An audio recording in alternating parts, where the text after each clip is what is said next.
Good afternoon, and thank you for joining the Catholic Foundation of Greater Philadelphia's Create Your Catholic Legacy Month webinar on planned giving.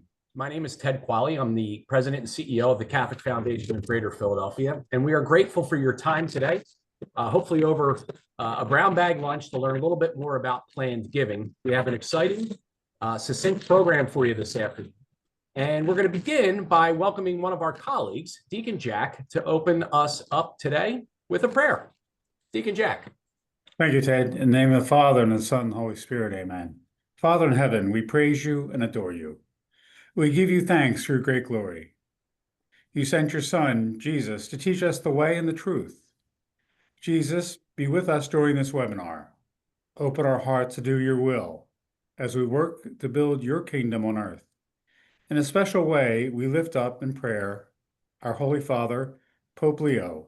Send the Holy Spirit to guide him as he leads your church. Grant this through our Lord Jesus Christ, who lives and reigns with you in the Holy Spirit, God forever and ever. Amen. In the Father, and the Son, and the Holy Spirit. Amen. Thank you, Deacon Jack. So we have an exciting program and an expert in the field to spend some time with us today. But before we dive too far in, I want to take a moment to thank our sponsors for Create Your Catholic Legacy Month, the Clark family, James and Agnes Kim and family, McCluskey Financial Group, Merrill Lynch, the Roar Group, and Alvin Clay Financial Advisors. Thanks to their support, we're able to bring these sorts of resources to individuals and organizations across Greater Philadelphia with the hope of bringing more philanthropy to the faith. That's why a Catholic community foundation such as this exists. And our hope is, as we move forward, is to be able to bring more of these resources to you as individuals and organizations, parishes and ministries, so that you understand and can learn a little bit more about all the various opportunities there are to bring resources to your organization, but also to know that there is a resource in the Catholic Foundation that is an eager partner here, excited to be supportive and helpful. And again, our goal is to bring philanthropy to the faith. So without further ado, I want to welcome our presenter for this afternoon, Colin Devlin, Esquire of Lex Nova Law. Colin has a practice that focuses primarily on estate and tax planning, trust and estate administration, and asset protection. He works with individuals and families, business owners, to help them think through estate planning and business succession planning. He develops strategies to address the client's goals and objectives, and always does so with an eye on maximizing the tax advantages. And I think that's where a lot of the confusion often lies. And what we see from a foundation standpoint is people that are thinking about their legacy, right? Thinking about perhaps what the church or a ministry or a school meant to them and to their families.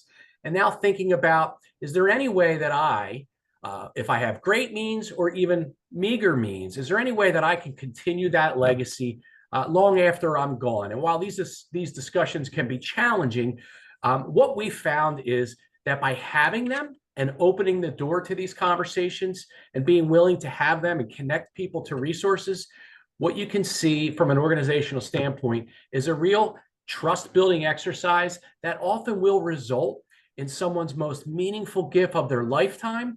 And most importantly, I think for that donor is it extends well beyond their lifetime.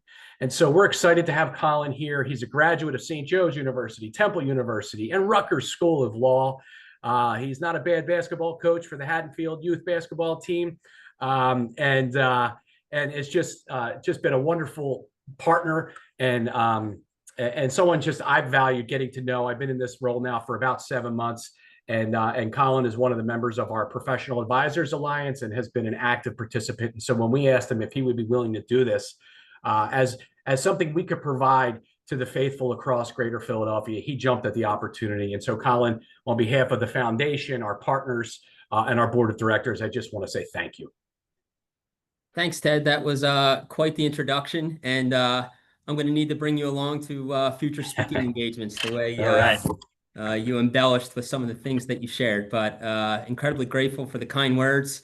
Also grateful for the partnership and the relationship that I've built with the Catholic Foundation of Greater Philadelphia.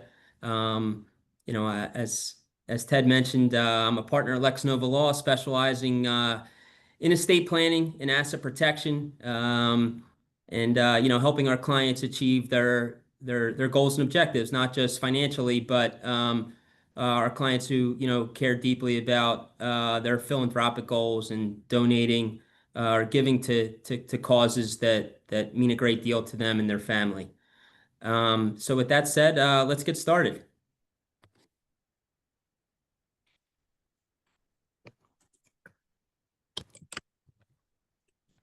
All right, so today, here's an overview of what I intend to discuss today regarding planned giving. We'll start with the motivating factors that I generally see that are important to my clients or individuals who are considering making a planned gift. Everyone's aware often of the financial implications of the gift, but more importantly, what are those other motivating factors, whether that be emotional, psychological, or other reasons that are near and dear to somebody's heart. We'll also talk about the tax benefits, the different types of assets that can be used to make planned gifts, and then the various vehicles to structure those gifts, whether those are outright gifts during lifetime or at death, through an estate plan document or a beneficiary designation. And then lastly, we'll finish off with talking about donor advised funds and the advantages or the opportunities that the DAFs, which is the legal acronym for a donor advised fund, can provide individuals and families who would like to pursue making planned gifts.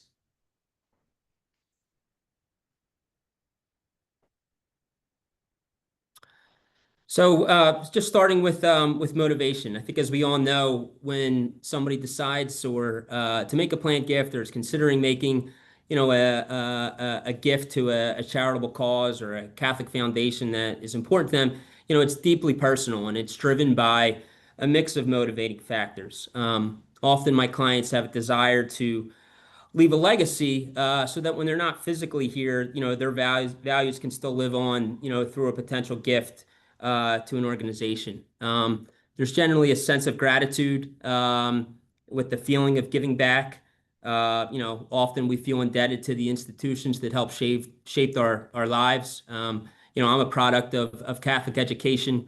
Ted mentioned that, I'm a graduate of St. Joe's University, but my Catholic education and my Catholic roots started back in kindergarten. I went to Catholic grade school, Catholic high school, obviously St. Joe's University. I just know that, without those schools and institutions, I wouldn't be who I am today. The best man in my wedding, my friends, my now clients, they're all people that I met, at Catholic school or, as part of my youth group or, just being a part of a community that was bigger than myself. I think everyone's, aware of the difficult times that, the Catholic Church or Catholic organizations have faced, over the last decade, especially in a post-COVID world, and the importance of long-term sustainability is often everybody knows of a school, whether it's their own or another parish in the neighborhood that has either merged or has closed in the last 5 to 10 years. And, I know that these schools and these parishes, are often reliant on their parishioners or their alumni to make contributions to, help for long-term sustainability. And then the last motivating factor that's generally important to folks is to help them achieve their estate planning goals, which we'll talk about the different ways we can do that in the slides that are coming up. Colin, can I jump in for a second with a quick note and perhaps a question? So one, I want to encourage people to use the Q&A feature, which is at the bottom sort of center of your screen. And we will both answer some of the questions just in the chat as we go, but also save time to have some Q&A with you as we move this forward. You said something that was interesting to me, and you might hit on this, but I think as people that work in philanthropy, and that we go around and we talk to people about making a planned gift, sometimes the language is a little confusing, and so I just wanted to ask this question as you start to move into this. A planned gift is essentially just a gift that is planned in advance of someone's death. Is that fair? Or it's a gift through a will or something like that. Is that the basic sentiment or basic understanding? Is that accurate? Yeah, I would say that that's a fair representation of a planned gift. Generally, and as I'll touch on in the slides that come up, the most common type of planning with respect to a planned gift, generally takes place at death, whether that's through somebody's will or revocable living trust or some other testamentary vehicle that really kicks in at death. With that said, there's also opportunities to make gifts during lifetime. A lot of times that's more for tax planning purposes, through trust or, if a client or an individual is, currently taking required minimum distributions and, they want to potentially make a qualified charitable distribution to a charity. So there are potential opportunities, whether that's financially driven, or just, pure generosity to make gifts during lifetime. But you're correct. The majority of planned gifts, would take place at death. And the reason I ask that is I know in the nonprofit space often, and I know that a fair number of the folks on the call some are individuals who may be thinking about this themselves. And then there are also some organizations or ministries. It's one of those things that feels like it'd be great to do it, but we need to get the dollars in the door to pay the bills today, right? And the more I've learned over 25 some years, doing this sort of work, is you really need to have the conversation all along. And I had historically thought of it only being a gift and a will. And so it was like, well, we could put it off. And then learning a little bit about, and I know you'll touch on some of these things, some of the other vehicles that might be available to an organization, or to a donor to support an organization they helped open my eyes. And so I think that's pretty interesting to learn. And then the other thing was, and I'll be quiet after this, I promise, but that there are experts, right? We don't have to, as a nonprofit that's, serving homeless individuals or after school program or something like that, at a Catholic school. We don't necessarily have to become the experts in planned giving. There are community foundations like this foundation and experts like yourself that are available to help make these sorts of gifts possible, and hopefully seamless and painless. Yeah, absolutely. And, I always like to say that we're just part of the team, right? So we're often, as the lawyer or the legal advisor, we're working together with our clients, tax advisors, their wealth advisors, in helping them come up with a plan so that, they have the right team around them to, I can help design the gift, but ultimately having the right team around them to implement the gift and, determining, the best strategy or vehicle to help them achieve their goals. Ted, you touched on, hey, there's plenty of individuals that are charitably inclined, and they would love to make a donation to their parish or a Catholic foundation or any charitable cause, but maybe they just don't have the means to do it right now, or they don't want to disrupt their current cash flow. So planning for that gift, via will or as the beneficiary of a retirement account or a life insurance policy, that doesn't require them to to come out of pocket right now. Maybe their most valuable asset is their real estate, their primary home. Well, they're certainly not going to sell that and have nowhere to go. But being prepared that, okay, if and when I die, my executor or whoever might be administering my estate or my trust, that's when the funds will become available to fund the gift and ultimately carry out my goal of providing to a cause that is important to me. Thank you. And Ted, please feel free to keep the questions coming. I'm all about the interactive nature of the presentation. So thank you. All right. Next slide. Yeah, so next we'll shift gears a little bit over to the the financial and tax benefits of making a planned gift or a gift to charity. And I look at it from two lenses: one, from an income and capital gains perspective, and then secondly, from a death tax perspective, whether that be at the federal estate tax level or a local or state inheritance tax. So there's certainly income tax benefits, whether that's an immediate income tax deduction or the ability to avoid capital gains by making certain planned gifts if structured properly. That's attractive to oftentimes to high earners or somebody who has a significant appreciated asset that they might want to sell. So there's the possibility to support the church or a charitable cause that's important to you while avoiding a large tax bill at the same time. That's something, if structured properly, that is often very attractive to individuals who are concerned about an income tax bill that might come forward, as the result of selling an asset or some type of liquidity event for business owners, just something that I want everyone to be aware of. The estate planner in me, generally focuses more on the estate taxes that can potentially be saved through a planned gift. On the federal side, right now, the federal estate tax exemption is almost $14 million per person. So, effectively, a married couple can shield $28 million from federal estate tax. Those numbers, may come down at the end of this year, depending on what happens in Washington, D.C., although there's been talks of making the estate tax exemption permanent. In any event, as it stands today, the federal estate tax really applies to, the 0.1%, but there's the ability to avoid that federal estate tax by leaving assets to charity as they're exempt from that calculation. And then on the state side, I'll just touch on Pennsylvania and New Jersey, given the jurisdiction of this call and the Catholic Foundation at Greater Philadelphia. In the state of Pennsylvania, there's also a state inheritance tax for those who are unaware.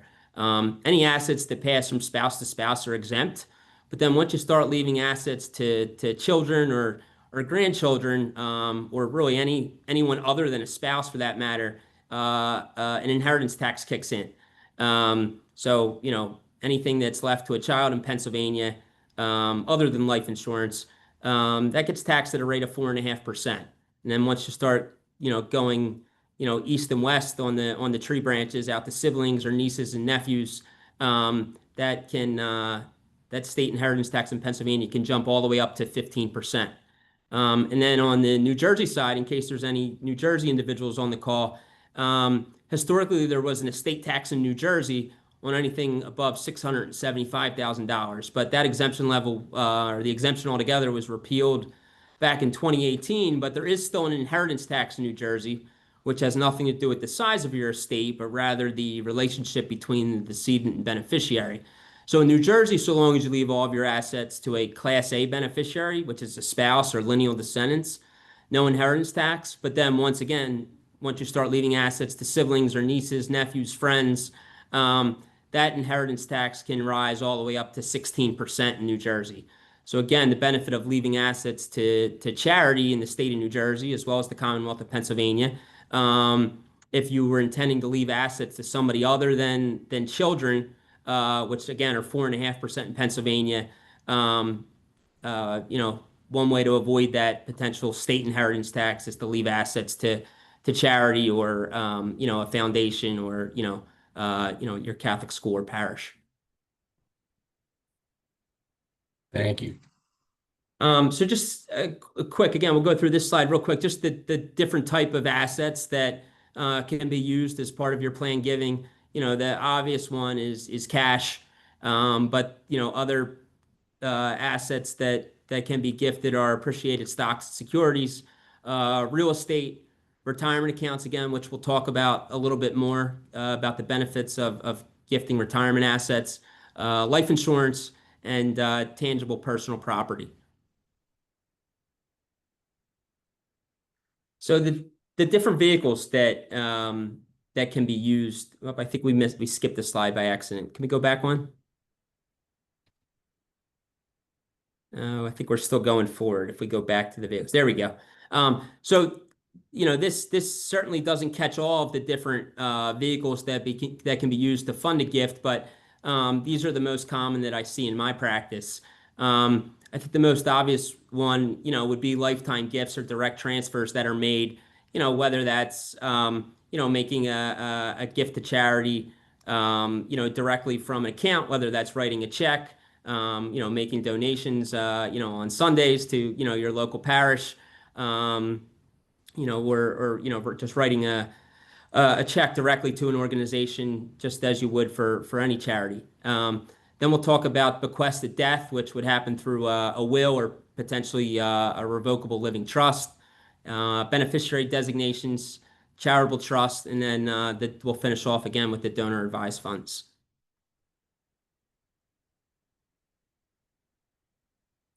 So the bequest of death, this is certainly the most common type of planned gift that we see, whether that be through a last will and testament or a revocable living trust.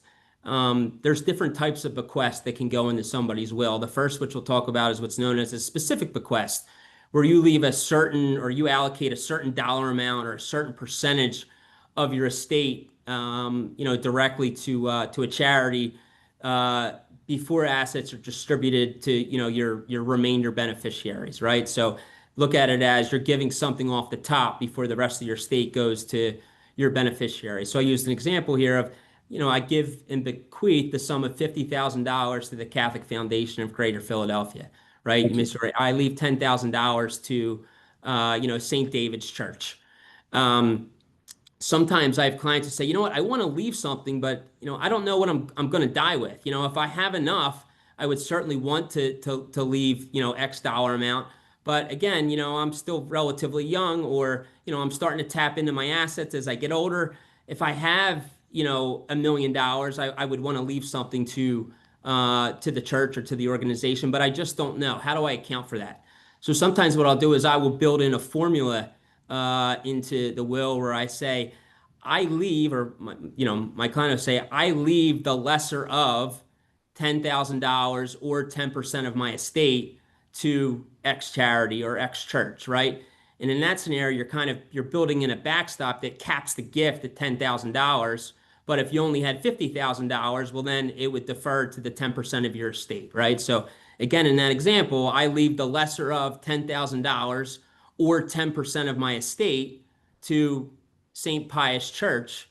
Well, if you only had $50,000, well, that gift would be $5,000 instead of $10,000. That's something that my clients often like when they're, concerned, or they just don't know what their estate's going to look like at their death. A residuary bequest is the residue of your estate, meaning you give, whether that's 100% or maybe someone has 3 children and they say, hey, I want to leave my estate in 4 equal shares, right? 25% to each of my kids and the remaining 25% to my church or the Catholic Foundation of Greater Philadelphia. The third type of bequest is what's called a contingent bequest, which is a common technique that individuals will use in the event that their primary beneficiaries predeceased them, or if the family was in a common accident, on an airplane or in a car accident. It's kind of that we call it a common disaster clause that basically says, hey, I leave everything to my children, but God forbid my children don't survive me. Then I leave, all of my assets or $10,000 to the charitable cause or foundation that you want to be the beneficiary. You'll see in the last bullet point I talk about the specific use for the gift. Sometimes I have clients say, hey, I want to leave a certain dollar amount to my church or to a university, but I don't want it to just go into their general maintenance fund. I want to make sure that it's used exclusively for a certain purpose that's important to me, whether that's funding scholarships, or maintaining a certain program or discipline at a school. And we can build that in so that the $10,000 that somebody leaves to their church just doesn't get used to fix the roof, right? And that's often important for our clients. Colin, I want to jump in for a second there and sort of start to address one of the questions that has appeared in the chat. From a nonprofit perspective, so an organization that's trying to serve, say, the homeless and also keep the lights on and pay employees, and also trying to, raise dollars to do that immediate service, but also think about the future and create sustainability and have these conversations. Part of we on the nonprofit side, we could fully appreciate the challenges of restricted dollars, right? Because the more restrictions, the more potential gaps that are created. And so that's why unrestricted funding is always, sort of the lifeblood of a nonprofit. But if you're having these conversations with donors, and it's not the first conversation, but with folks that you have a relationship with over time, there is a way, I think, to help them understand how you would potentially use a gift in the future, and or what are the needs that would be most meaningful for them to help address. It very well may be that we need, more unrestricted dollars because that's what we basically use to pay the staff, versus a capital need where they may say, well, I've always thought you should be renting and not owning anyway. But there's ways to have those conversations. And I think, planned giving is a continual conversation as we think about it from the foundation standpoint. And I think there's really a lot to be said about that relationship. I don't know how long you work with a client and if they come with everything fully thought through, or if they're coming to you for ideas, if they think they have an estate, or they know every detail about it, or if, I would say, like my parents, they would say, we don't have an estate, we just have a house, right? And then yes, actually you do, right? And well, we're just gonna give it to the kids. Well, that's great, but they might not know about the tax implications or any of the other sorts of things. And so, from the nonprofit perspective, for those organizations on the call, I think one of the things that we would encourage is, as part of these ongoing conversations, and to the question in the chat, we do have some resources that we will make available for people, and are happy to share thinking about maybe how best to frame some of these conversations. But there's an opportunity to educate, and it's a two-way street. The donors are letting us know what they care about, but at the same time, as an organization they care about, we're helping fill in the blanks about what does it take to do this sort of work. And really, the ideal, I think, from a perspective of philanthropy, is to align that intent of the donor with the highest and best use of those funds for the entity that ultimately they care a lot about. And so, in some ways, you're in an interesting seat. And so I don't know if people come to you, and maybe this is a question as much of it has been a statement, saying, I want to give it right to the church, or I want to give it to her. I have no idea what to do, but here's what I care about. How does that unfold in your office, or do people typically come sort of knowing what they want to do? It's a lot of both. Yeah. For example, I have clients who, generally the way we work without going through the whole process is, in advance of an initial consultation, we'll send an intake form, and on that form, one of the sections is, well, who do you want to provide for? So oftentimes, of clients who have, literally they have outlined everything and they've thought about every single scenario, and we kind of call it, they want to manage everything from the grave, right? And they are so detailed, and they have literally thought about every single scenario. Hey, Colin, this is what I want. There's no budging. I need you to develop this plan for me. I have other clients that are on the other end of the spectrum that they don't know, and they are looking to me or their advisors for proposals and ideas and recommendations. They're looking to us to kind of provide guidance, not just being the scrivener of their document, but, ultimately helping them, develop that plan. And I'd say where most clients fall is somewhere in the middle, right? I think I want to do this, or these are my goals. Can you help me, achieve those objectives? So it's certainly not a cookie cutter or one size fits all. Everybody does estate planning for different reasons. But it's certainly not black and white, Ted. That's interesting. And you're, who do I want to provide for in the intake form is similar to a best practice that we would encourage nonprofit organizations to deploy, which would just be, in any of your communication, give folks the opportunity to check a box to say that, I've already included X, Y, and Z in my estate plans. Or I'd love to learn a little bit more about planned giving, because it opens up the door in a casual way. They're not going to check the box if they're not willing to at least have that conversation. And, from the organizational standpoint, it potentially creates an opportunity for you to help inform, right? Or at least answer questions as they might be having a conversation with someone like Colin or any of the other advisors across the region. Thanks, Ted. And again, Ted, I don't have access to the Q&A, so as they do come in, if it's if you think it's worth speaking about or waiting until the end, feel free to take control of the wheel. Okay. The only other question was, will the Eagles repeat? And I've already answered that. It's a resounding yes. Did they make a decision on the tush push yet? Not yet, I don't think. Okay. All right. So another way to potentially, make a gift or bequest is through a beneficiary designation. So, sometimes, we have clients, or I have, an advisor will call me and say, hey, my client already has their estate plan in place. They really need to pay the attorney to prepare a codicil or an amendment to their documents. Is there a way they can, make a gift without having to uproot their current estate plan? And that can be accomplished by just updating the beneficiary designation of whether that be life insurance, a retirement account, or perhaps what's called a TOD beneficiary on a brokerage account. So oftentimes we will look to beneficiary designated accounts to accomplish estate planning goals. Again, we talked a little bit about the tax benefits earlier. A retirement account can be one of the most beneficial or tax advantageous assets to leave to a charity such as Catholic Church or the Catholic Foundation.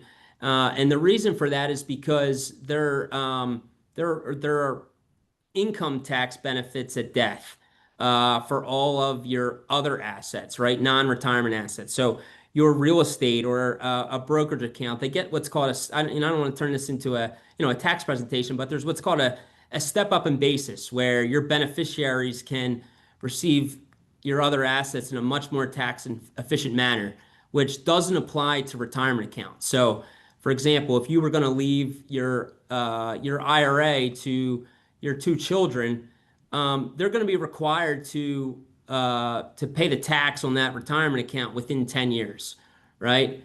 Whereas if you were to leave that asset to charity, the charity is exempt from paying the tax altogether, let alone within 10 years. So often a retirement account can be a very, very efficient asset for tax purposes to leave directly to a foundation or a 501c3 organization that you're getting a much better bang for your buck when deciding what assets to leave to your beneficiaries, and when you're trying to decide, well, what am I going to leave the individuals in my estate plan versus what I might consider leaving to charity or to the Catholic Foundation.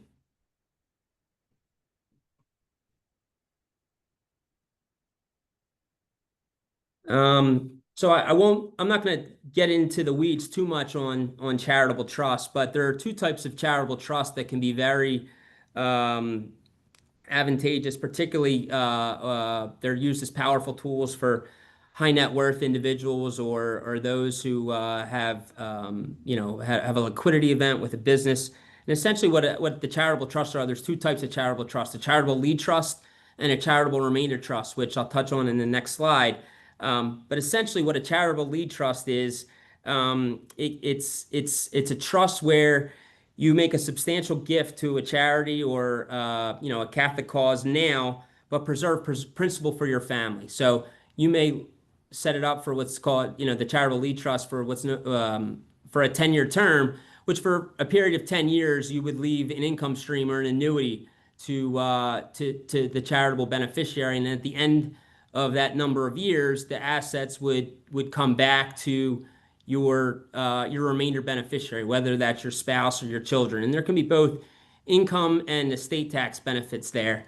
But again, this is something that is really a tool used for higher net worth clients that are looking to reduce or eliminate estate and gift tax, as well as take advantage of an immediate charitable deduction in the year of the gift for income tax purposes. And then on the flip side is what's known as a charitable remainder trust, which is the exact opposite, where you would make you would fund a charitable trust where you as the donor would be the upfront beneficiary, where you would receive a fixed payment or an income stream for a number of years.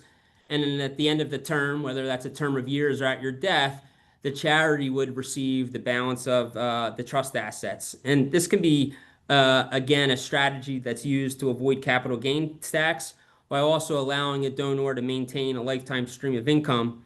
Again, it's certainly not for everybody, but it's just something that everyone should be aware of if it could potentially pertain to maybe not just you, but somebody else, whether that's a client or somebody who's a part of your organization. And for for a nonprofit organization or a ministry or a parish, this is one provides, if I understand this correctly, right? One's providing annual funding, so in a predictable fashion, which is rare often in nonprofit fundraising, right? Whereas the other, it's not coming in the the intermediate years, but you have a sense of what might be coming down the line. In nonprofits, it's often very difficult to plan, right? And so that sustainable year over year revenue prediction is a challenge. And so while I don't know that any nonprofit has to become an expert in either of these, knowing about them and being able to talk to your board members or your donors about the possibility of them, and then maybe playing matchmaker or connecting them to other resources could be a nice added feature for an organization trying to build a planned giving pipeline. Yeah, and I'll just add one of the requirements of the charitable remainder trust, where it's a little bit more unknown about what the charity or the Catholic Foundation may end up with as the remainder beneficiary at the end of the term. One of the requirements of the IRS to pass muster as a charitable remainder trust is at least 10% of the initial value must be projected to go to the charitable beneficiary. And there's tables that are used, and not often, one of the requirements when you set up these charitable trusts as part of the administration is alerting the state attorney general, right? So there is some oversight where they see that the plan is ultimately followed. But again, it's a little bit more of a waiting game, and there's more unknown about what the charitable beneficiary may end up with. And then the last slide that I'm going to talk about today is the donor advised fund. And Ted, I'll also let your team expand when I'm finished about the donor advised fund that the foundation administers. But essentially, a donor advised fund is a private fund that's administered by a sponsoring organization that's required to be a 501c3 charity, and it's created for the purpose of managing charitable donations. It's very appealing to individuals because of its flexibility, and it allows families essentially to make charitable decisions over time while still getting the immediate tax benefits up front, right? A lot of times I'll have clients will come to me and say, hey, I heard I should consider setting up a private foundation. And after you speak with them, and again, a private foundation can be a great tool, but it's certainly not for everybody. And I think if not most of all, of people's goals who are open to a private foundation can be met through a donor advised fund. And the benefit of a donor advised fund, a DAF, it's just much easier to manage, and the administration is much simpler than setting up a private foundation. Again, there's incredible flexibility with the DAFs in that your family over generations can really recommend grants over time, and it gives you the ability to customize and tailor your plan, whether that's the timing of the gifts, who the recipients are, if there are multiple causes that you want to donate to. There could be varying grant amounts annually, so there's just much more flexibility, and you're not locked in. And again, it provides a lot of the same benefits of not just a private foundation, but some of the other gifting vehicles that we discussed. Oftentimes, a client will set up a DAF that'll ultimately become the beneficiary that gets named in their will, their trust, or is the beneficiary of some of the assets that we discussed previously. I think with that, Ted, I'll let you guys maybe talk a little bit more about the Catholic Foundation of Greater Philadelphia's DAF, or if you guys have anything to add. Well, thank you. That was fantastic and really informative in a concise little bit of time.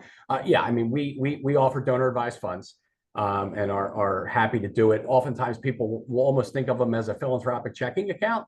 You're an advisor on the funds, right? So when you give that gift, it's an irrevocable gift to the entity, to that 501c3. But as the donor advisor, you have the ability to recommend grants. And I will tell you, sitting from the foundation lens, what we bring to the table, we'll look at the organization, make sure that it's in fact a nonprofit organization, and that it's in good standing and those sorts of things. And then we'll process those grants. And some donors like them because they can make the grant anonymously. Some do it as a way to maybe test the waters with organizations and see what they do with those funds. I love it when we're able to connect an organization to a fund holder that we have, and there's a connection, and maybe they make a gift and they feel really good about it, and then we can make that introduction. We would only do that if the donor, the fund holder, is interested in having that introduction. And then oftentimes what can happen is the organization, the parish, the ministry, whatever it might be, now has a relationship with that donor, and then they're off to the races. We've provided a service. Hopefully the donor's happy with the management of the fund and the connectivity. The other thing that we might do, they say separate from a Vanguard or a Schwab, who also offer donor advised funds, is from the Catholic Foundation perspective, we're very involved and ingrained and immersed in the faith throughout Greater Philadelphia. And so we can bring some expertise to the table if a donor has an interest in a devotion to Mary, or to evangelization, or the formation of young men to become priests. We can connect them and help them understand who's doing good work in these particular areas, set up site visits, all those sorts of things. So not to be a commercial for us, but that's some of the value that we try to bring to these conversations. My colleague, Garrett Owen, he may be able to jump on here and just maybe help us close out. I don't know if there are other questions that we haven't answered, but I do have breaking news that the tush push is safe. And so I feel more confident now in that question I answered earlier about the Eagles repeating. Garrett and or anyone else on the team, is there anything that we're missing at this point? I should say that on our website, there's a link, and we have an entire micro website with resources and tools to assist individuals and organizations as they begin this planned giving journey. Garrett, I know in conversations with you and throughout your career, I think journey is probably the appropriate word. Is that fair? Yeah, absolutely. And just to go back to the participants' question earlier in terms of just the ways to engage donors in plan giving conversations, there really is no one way to do it. It really is a journey. Some folks will jump at the opportunity because they're at that point in their planning with someone like Colin and their team that it makes sense from a tax advantage standpoint because of a capital gains event or something like that they need to talk about a plan gift. Others, I can tell you lots of stories where it takes 5 or 10 or 15 years for someone to say, you know what, you brought up plan giving 15 years ago and now's the time. And so it really is certainly a journey. And so these are all just, as you've said, Ted, tools in the toolkit. We want to be here as a resource to anyone to help them either individually or your organization if you have questions around plan giving. We did just launch, you might have mentioned it, Ted, a new, we call it a micro site on our website, kind of a separate plan giving sub website that talks about all the opportunities that Colin's talked about and other ones as well in terms of the benefits, how we can assist, or how you can bring that information to your organization. So, we certainly encourage you to go to thecfgp.org/legacy to review all the Legacy Month activities that we have and to learn more about those plan giving opportunities. I just want to underscore, as a Catholic Community Foundation, this is a resource and a service we provide for free. We're not looking to get paid for this. We want to be helpful. Of course, we love when people work with and through us. But again, I want to underscore, we're here to bring philanthropy to the Catholic faith throughout Greater Philadelphia. And so if we can be of service and the end result is more philanthropy to a Catholic cause or organization, then we've delivered on our mission. And that's what we're here to do. So there's Colin's contact information should you want to follow up with him on anything. We also have a Professional Advisors Alliance, as I mentioned earlier, where Colin is one of a bunch of different members. We don't pick and choose, we recommend this person versus that person, but these are individuals that, we have relationships with, who in some way, shape, or form spend time with us, help us become better at what we're trying to do, help us learn, and then offer some of these sorts of supports and services to the folks that we're trying to work with, both on the donor side of things, as well as, the potential organizational side of things. And so, Colin, thank you so much for your time. We're just grateful for your expertise, for your partnership, and taking this time with us in May, which we've deemed, now this is our second annual Create Your Catholic Legacy Month. We hope to do this again next year and to continue to push, because as I've since learned since joining here from Garrett, that these planned gifts often are the most significant gift a person might make to an organization in their lifetime. And it's in large part, maybe the example is, my parents, right? Like they don't think that they have an estate, and then all of a sudden it occurs to them that what they do have is valuable. And, there is a way, should they so desire, to share that. And it would likely be 10x of what they might even dream of doing under other circumstances. And so with that, we'll say thank you. Have a great rest of the week and a happy Memorial Day. Colin, Garrett, thank you very much. And to all of our attendees, we appreciate your time and we'll see you soon. Thank you. All right.